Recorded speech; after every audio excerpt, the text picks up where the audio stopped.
RMSO Bigfoot. Giant Sagamook Sasquatch confronts terrified family. Maurice writes RMSO. Hello, I'm from Texas, and this sighting happened in 2008 in New Brunswick. At this time, I was 57 years old, and my grandchildren were only 6, 8, and 9 years old. I traveled to New Brunswick to visit my daughter, son-in-law, and my 3 grandchildren. During the second week with them, we already had done everything possible to pass the time, and my son-in-law drove us to a place that, if I remember correctly, was called Mount Carlton Park, to have a picnic in a campground in that area.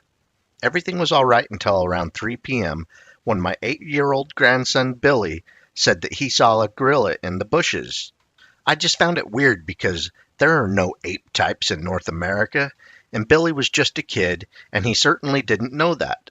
But he was saying that over and over, pointing to some tall bushes about 80 yards from us.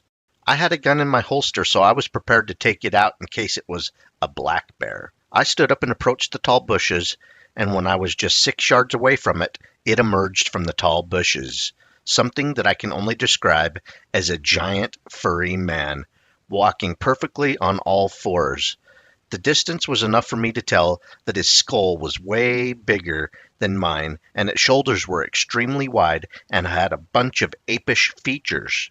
The only things human about its face was only the nose and its ears, because the rest really resembled an ape of some kind. The forehead, the dark brown eyes, the wide mouth, the thick neck, the furry silverish gray body with some chunks of it being brown, and the light gray skin. Everything was off about this creature, and it was standing on its fists. Not knuckles, fists. And yet, its back was straight. Nothing like a gorilla, and way bigger than a gorilla. There is just no comparison. The height at all fours was 6'4" tall. I wanted to pull the gun from my holster, but my family was back there. If I missed the shot, everybody was going to be in danger. Then the creature stood up. And I don't know how tall it was at that moment because there was only bushes as reference, but it was literally a giant. It made a low-pitched sound that I can't describe exactly. Then I turned around and ran to the picnic area and just yelled to everyone, "Get inside the van!" We got inside the van and I turned the car on, and I saw that the thing followed me and was just 20 yards from the van. I could tell the height now because of the trees. It had to be at least 12 feet tall because it was taller than some of the smaller trees. I wasn't believing in the size of the man creature. When my grandchildren saw that from the inside of the van, they screamed.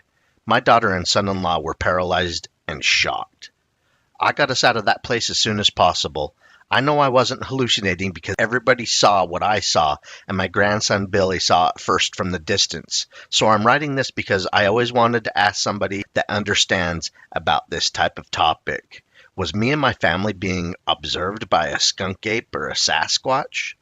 RMSO responds, "Hi Maurice. Wow, that thing was huge.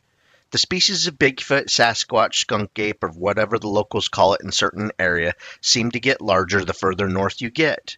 Of course they aren't born 8 feet tall. Sounds like you all must have seen a full-grown adult male."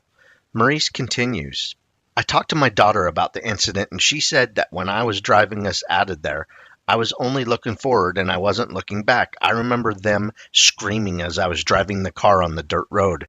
I couldn't be too fast because I could crash the car. But I was going over 30 miles an hour, and my daughter said that the creature was following us on all fours at a fast pace, walking, not running, and stopped 2 minutes after and just vanished. I still get disturbed on how big and stealthy that thing was. And fast, too." RMSO responds, "The size and color and temperament of this Bigfoot you described reminds me of one that charged a family near a remote cabin in Nova Scotia, just south of New Brunswick. They described a giant grayish creature over 10 feet tall that was very bulky with man-like features. This also happened in 2008, September of that year."